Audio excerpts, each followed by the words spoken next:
You said part of the reason the START Network came about is that there really needed to be sort of a paradigm shift in how some of the world's biggest NGOs are operating. And so I'd love to hear how you think that transformation has happened, where you think we are, and what's next.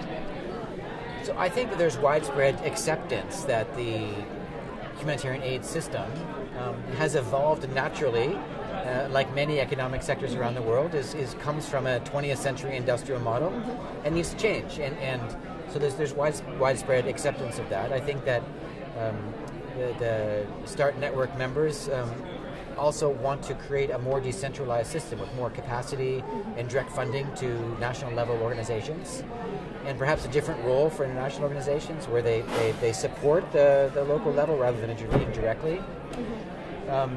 I think that where we are is trying to put that widespread desire into action, and it's not easy, right? Because there are so many different stakeholders, and they all need to do their part.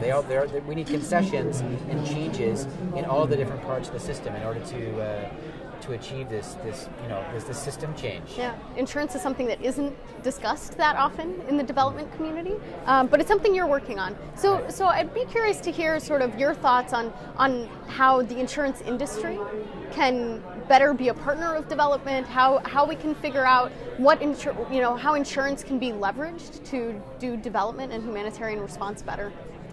You could think of the whole humanitarian aid system as an insurance mechanism, as an insurance industry. Number one. Number two, I think that the insurance industry itself sees itself as a provider of social good, and the markets for insurance are so far correlated to economic development, so they're really only in a small number of places in the world. So I think there's a really strong desire in the insurance industry to expand where it works. There's a real strong demand in the market for non-correlated investments, and so put the pieces together. Humanitarian aid needs a new business model. The insurance industry wants to expand its reach. The market wants different investments that aren't correlated to U.S. housing, and you have a really fantastic opportunity for us to generate new sources of financing that are not tied to the traditional media headlines or political will. They're tied to objective scientific indicators. So what does it take to get there? I mean, I think one of the challenges is that, and that's the challenge of insurance, right? You have to pay up front, you have to pay into the system, and I think often, NGOs are scrutinized by the people who are giving them money. How much is going to overhead and how much is actually going to the implementation of programs, and so in that sort of environment, how do you carve out a space to be investing in insurance? It's a big challenge because it's a cultural challenge. It's much more efficient to intervene earlier. Right. When an NGO or humanitarian organization is responding to a crisis, everything is catch up, everything is rushing.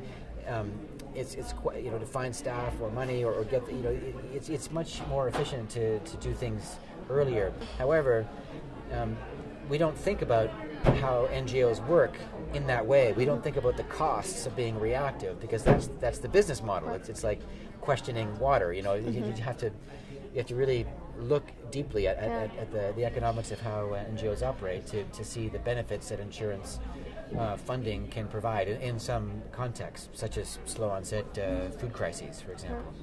So that's a big challenge. I think the second big challenge is getting enough capability inside the humanitarian sector to engage with these models. Structuring, it's complex, and NGOs don't pay. In spite of the attention on NGO overheads, NGOs don't pay anything remotely close enough to get people from the insurance industry or the banking sector to come and sit with us and build these new models. So, coming to CGI enables me to establish partnerships with organizations that would lend us our expertise, and we can build something together.